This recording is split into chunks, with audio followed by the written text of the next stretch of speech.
Dear friends, welcome to another episode of Military Ops. In this video, we'll discuss the new sanctions imposed by the United States on Russia's energy sector. Measures that will block billions of dollars monthly, which have been helping Putin finance his invasion of Ukraine.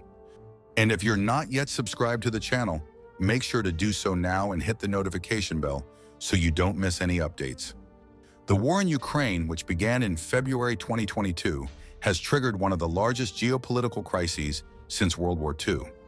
To understand the new American sanctions, it is essential to revisit the context. Russia's invasion of Ukraine was met with an international response that included military and financial support for Kiev, as well as a series of heavy sanctions aimed at weakening Russia's war machine.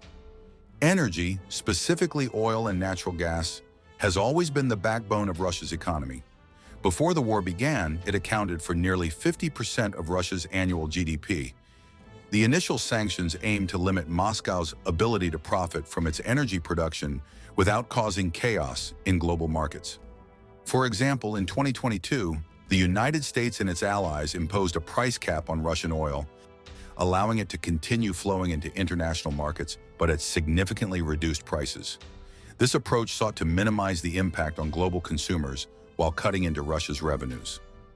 Now in 2025, the Biden administration has taken an additional step in this direction, announcing a new round of sanctions described by analysts as a final blow to Russia's energy sector in the waning days of Joe Biden's presidency.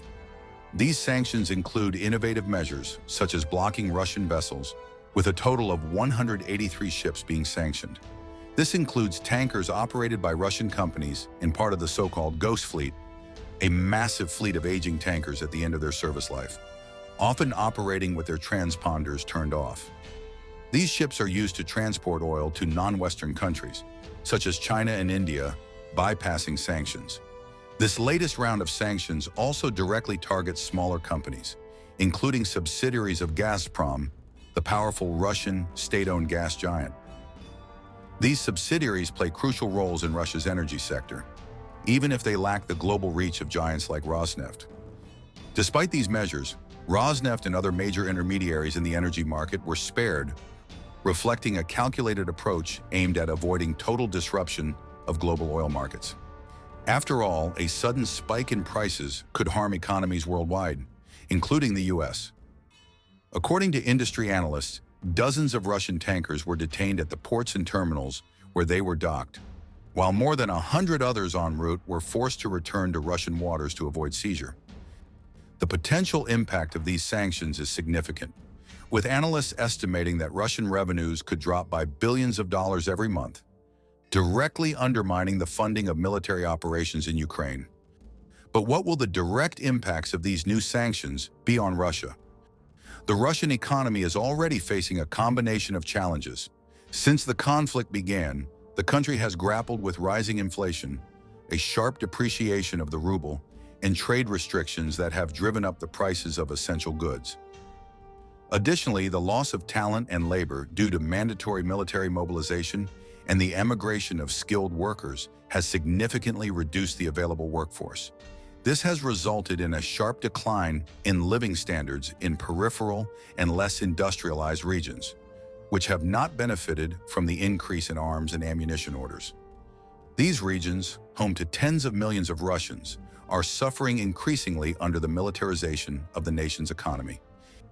In response to oil and gas sanctions, Moscow has relied on clandestine networks to sustain its exports. A notable example is Edibar Ayub, described as the king of Russia's oil market, who operates a complex network of companies and vessels to circumvent sanctions, ensuring Russian oil continues flowing to foreign markets. On global markets, reactions were swift. Following the announcement of the new sanctions, oil prices rose by more than 4%. Analysts note that refineries in India and China are now seeking alternative suppliers to meet their demands. This shift in suppliers is tied to fears among Indian and Chinese companies of being affected by these new sanctions. This latest wave of sanctions also reflects a strategic shift by the United States. With domestic inflation declining and global oil supplies stabilizing, Washington now has greater freedom to act against Russia without fearing severe repercussions on the US and European economies. This new approach also aims to strengthen Ukraine's position. By weakening Moscow's economic capacity, the U.S. hopes Kyiv will have greater leverage in future peace negotiations. On the other hand, the timing of these sanctions is also political. During the transition to President Trump's administration, President Joe Biden sought to solidify a policy of pressure against Moscow, leaving behind a legacy that would be difficult to reverse. Militarily, Russia continues to rely on a strategy of attrition.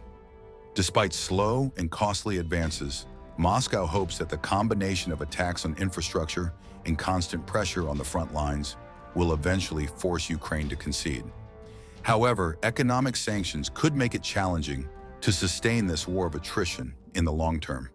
Without adequate financial resources and with sanctions disrupting the primary means of funding the invasion, Putin's ability to equip his armed forces may be severely compromised.